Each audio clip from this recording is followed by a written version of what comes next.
Mirë se vini në Trade Kas Albania, unë jam Henry dhe jemi në një vit të ri tani, në 2025 na kaloi dhe ka ecur shumë mirë për grupin e Trade Kas Albania. Kemi rritur kanalin, por gjithashtu kemi përfumuar shumë mirë te kompeticioni US Investing Championship. Unë personalisht kam bërë 64% në fund të vitit, kemi pasur një vit me nuhatit më dhaja. Ishim deri te 101% për performancën e vitit të kompeticioni US Investing Championship dhe fatkeqësisht patëm ca shitje, ca likuidime, ca situata të paqëndrueshme 3 muajt e fundit që na ulëm pak performancën e vitit.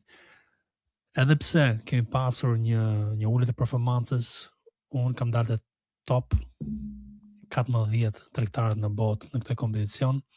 Kam mundur S&P 500 me 5x. S&P 500 ka bërë diku te 15% dhe shpresojmë që vitin e ardhshëm, këtë vit që jemi tani 2026, të jemi dhe më të mirë dhe më të saktë dhe më fitting purse me ngjarjet e lajmit që do ndodhen këtë vit. Mendojmë që viti do jetë pozitiv të paktën 3 mujosh e parë dhe këtë gjë duhet ta mbuloj këtu. Si gjithmonë, emisioni jon është në 4 segmente. Segmenti i parë është analiza makro dhe ngjarjet kryesore të javës që ka kaluar dhe me ca ngjarje që presim javën tjetër dhe si mendojmë ne që do lidhen me tregun, me rritje, me ulje, me impakte të ndryshme në sektor të ndryshëm, do t'i mbuloj unë ato sot. Dhe segmenti i dytë, që është shqiptuar në 3 pjesë, është analiza teknikale e tregun e aksioneve me indekset kryesore, tregun e kriptos dhe tregun që përfshin këtu Forexin, madhrat dhe metalet e çmura.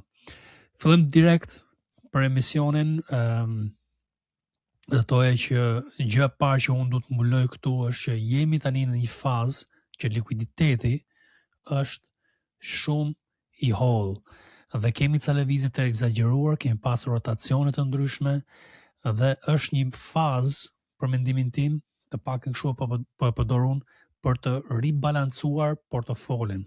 Të hanën vinë prap institucionet hapen dhe vinë punëtorët, por jo të gjithë. Kemi pasur disa falso, duket shumë qartu me lëvizje që janë bërë në sektorin dhe tregun e aksioneve javën e kaluar, ku kemi pasur rotacionet nga large caps te medium caps, pastaj kemi pasur rotacionet te sektori energjetik dhe kështu me radhë. Disa nga asetet më të mira që unë kam pasur që nga fillimi i dhjetorit, Tesa për shembull, ka rënë këtë javë rotacione. Vazhdojnë këto rotacione dhe në ca raste dhe falso që janë krijuar në treg që më kanë ulur pak edhe performancën në fund të vitit. Mendoj që me mbarimin e rotacioneve dhe konsolidimi që po bëhen tani në tregun e kriptos, do kemi një lëvizje pak më serioze në muajin e parë ose 2 muajt e parë të tregut. Mund të qelloj që rritjet momentale që po krijohen në këto tregje mund të përdoren nga institucionet si likuiditet, por në anën tjetër mund të shikohen si një mundësi për të përfituar pak dhe me një val në rritje. Analiza teknikale do mulohet më mrapa dhe do t'i shpjegoj si po i lidhuna këto mendimet e mia me anën teknikale dhe për të hyrë në treg në momentin e duhur. Gjë tjetër që duhet muloja këtu është që 26-ta, viti 2026,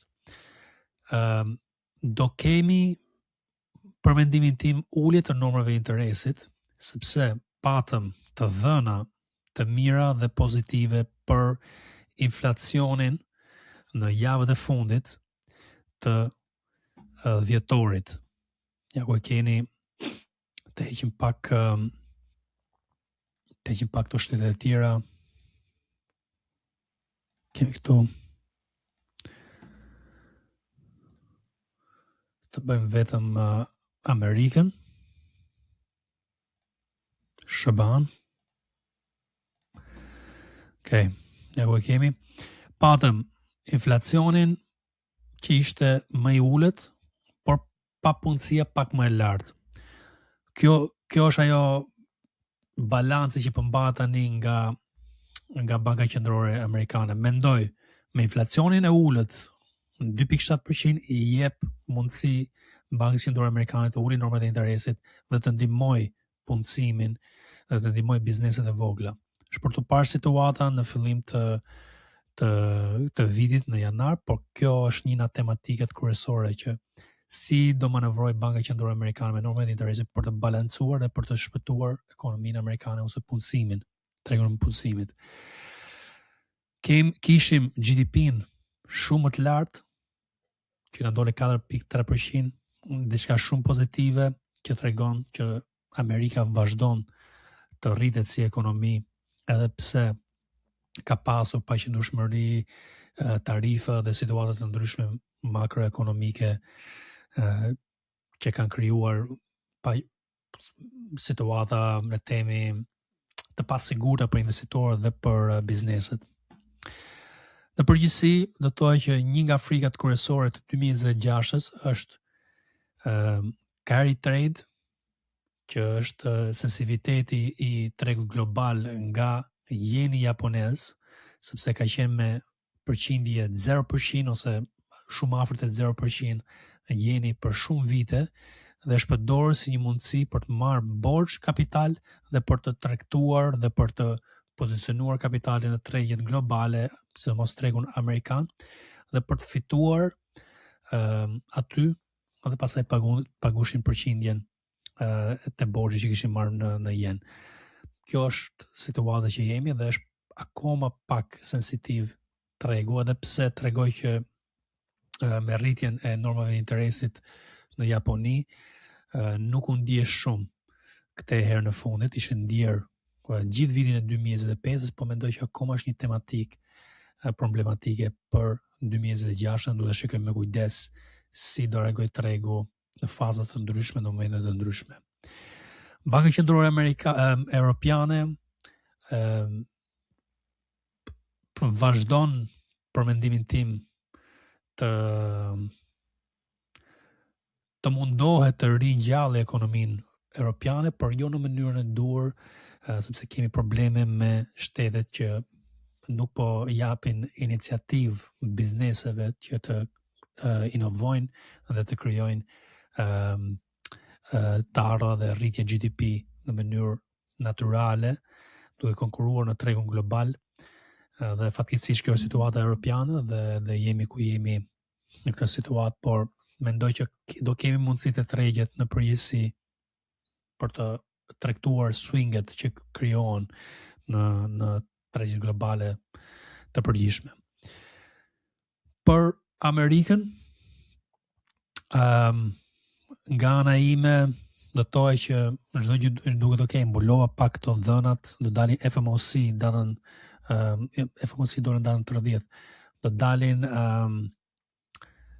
shifra punësimi këtë javë që do vi, JOLTS, job openings, do dalin ca informacione për papunësinë këtu në datën 9 të premten javën tjetër, dhe mendoj që këtu do dallohet se ku është tregu punësimit dhe pastaj normat e interesit del inflacioni javën mas asajt, dhe kemi në mes të muajit kemi GDP-n final këtu. Normat e interesit vendosen në datën 28, kështu që kemi një muaj që proponohet skenari që a do ulen normat e interesit apo jo në fund të muajit. Po që dalin pozitiv inflacioni, po që del relativisht pozitiv punësimi, dhe atëherë jemi në një situatë që do kemi ndonjë ulje norma interesi dhe çlirim kapitali dhe mundësi zhvillimi për bizneset e vogla dhe të mesme. Kemi dhe disa situata, këto ditë fundit kemi pasur ca situata me Venezuelën, mendoj që do ketë impakt te tregu i naftës, ja ku keni këtu energji, sektori energjisë do ketë ndikim.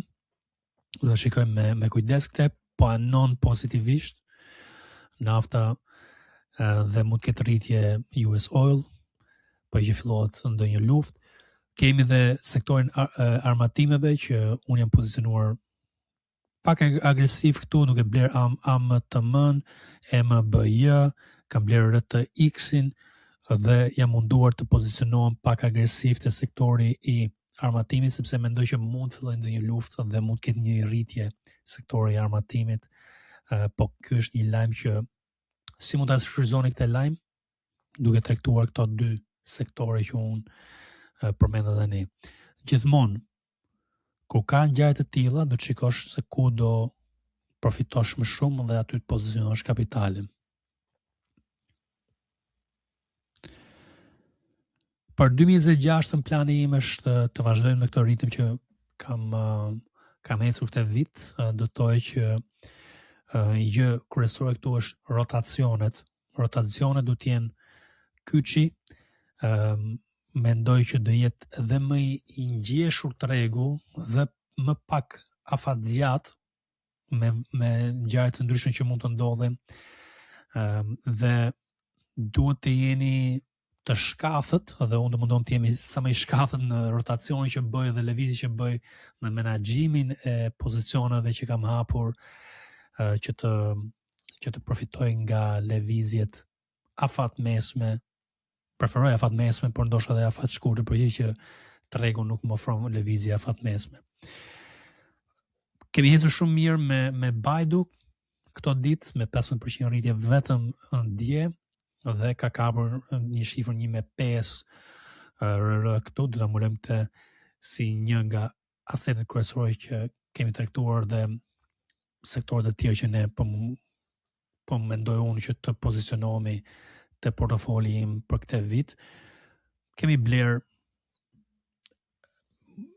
semiconductors që kanë ecur pak si mirë këto ditë me ALAB-n, AMD-n, sektorin e online retail, shitjeve ose dyqaneve online, eBay dhe Etsy kanë pasur mundësi të mira rritje dhe jemi pozicionuar pak aty dhe po mundohemi të hyjmë prapë te sektorët growth me QPTC-n që është quantum computing, dhe do kemi edhe besoj edhe ca të tjera që mund të bëjnë ca rotacione aty dhe të pozicionohen. Po në përgjithësi këto 2 javë të fundit janë ribalancim portofoli, pozicionime ku do bën rotacionet dhe pastaj për të shikuar ndonjë val nga mezi i janarit në pritje të uljeve të normave të interesit që të ndodhin në fundi i muajit.